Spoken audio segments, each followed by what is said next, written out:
Aproximando-se o tempo em que Jesus devia ser arrebatado deste mundo, ele resolveu dirigir-se a Jerusalém. Enviou diante de si mensageiros que, tendo partido, entraram em uma povoação dos samaritanos para lhe arranjar pousada. Mas não o receberam, por ele dar mostras de que ia para Jerusalém. Vendo isso, Tiago e João disseram: Senhor, queres que mandemos que desça fogo do céu e os consuma? Jesus voltou-se e repreendeu-os severamente, dizendo: Não sabeis de que espírito sois animados? O Filho do Homem não veio para perder a vida dos homens, mas para salvá-la. Foram então para outra povoação. Esse evangelho está no livro de São Lucas, capítulo 9, versículos de 51 a 56. Né? Nós costumamos dizer na geometria euclidiana que a menor distância entre dois pontos é uma linha reta. Né? E talvez seja isso que Jesus quisesse, né, nesse momento. Porque se aproximava o tempo da Páscoa, se aproximava o tempo que ele deveria passar por sua paixão em Jerusalém.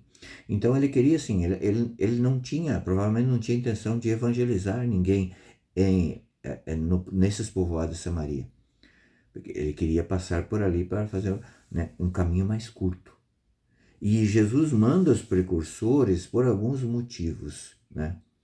Porque havia toda uma logística complicada em torno da caravana de Jesus. Eram muitas pessoas e havia essa necessidade de se planejar essa logística.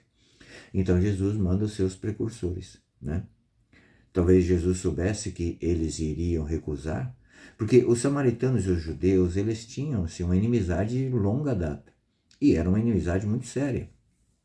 Nós podemos ver isso na passagem, por exemplo, lá em João 4, na passagem onde Jesus fala com a samaritana no poço, né? De que havia essa inimizade entre eles. Né? Diante dessa recusa, então, os dois discípulos, Tiago e João, pediram: Senhor, queres que mandemos fogo sobre ele?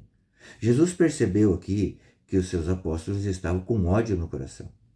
Talvez os seus apóstolos não tivessem má intenção, porque no Antigo Testamento tem passagens, por exemplo, como Finéias, que matou aquele sacrílego, né? E por isso a mão do Senhor, né?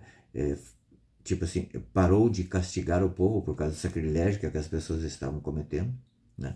A gente vê, por exemplo, que Isaías desafia os sacerdotes de Baal e invoca o fogo do alto, e o fogo vem e consome, né? Não só a carne para o sacrifício, mas o altar e tudo que tinha em redor. Né? Mas Jesus aqui quer ensinar para os seus discípulos a grande lição da humildade, da caridade, da piedade. Por quê? Porque o que estava acontecendo aqui era uma espécie de prelúdio com o que aconteceria, né? No futuro próximo, no Calvário. Jesus sabia que seria entregue. E Jesus queria que os seus discípulos entendessem, ao vê-lo lá no Calvário, né, reduzido ao nada, nu na cruz, todo arrebentado, todo machucado. Jesus queria que eles entendessem que Jesus estava ali daquela forma e perdoando os seus, não era por fraqueza, não, era por caridade para com aqueles, né? Nós vemos, por exemplo, nas touradas, né, que o touro, por exemplo, tem muito mais força do que o toureiro. Se ele tivesse uma visão mais holística do que estava acontecendo, ele poderia talvez pular a cerca e se libertar e ir para o mundo. Talvez ele poderia enfrentar o toureiro já de cara, derrubando o toureiro e acabando assim com aquele sacrifício, mas não. No momento da raiva, né? E Jesus percebeu que Tiago e João estavam com raiva. No momento da raiva a gente não quer perdoar, a gente não quer contornar, a gente vai reto. Por isso, a menor distância entre nós, né, e o céu não é a raiva, é perdoar. Perdoar as pessoas. Perdoar significa amar por completo. Porque perdoar é uma palavra composta. Amar com o perímetro todo. Amar o todo, até mesmo aquele que nos odeia. Essa é a menor distância entre nós e o céu. Nós temos sim que odiar o pecado.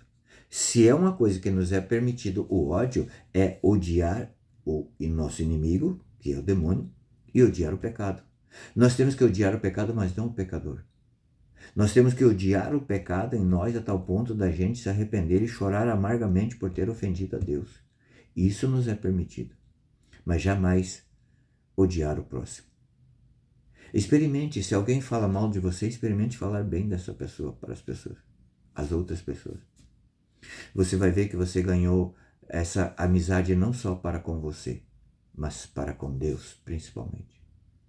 Então, hoje nós entendemos que a menor distância entre dois pontos não é uma linha reta.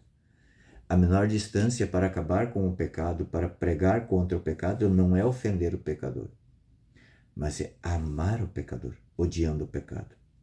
Essa é a estratégia que Jesus nos dá nesse dia de hoje. Deus te abençoe. Perseveremos, né? Perseveremos nesse amor, nessa caridade, pois foi assim que Jesus nos salvou.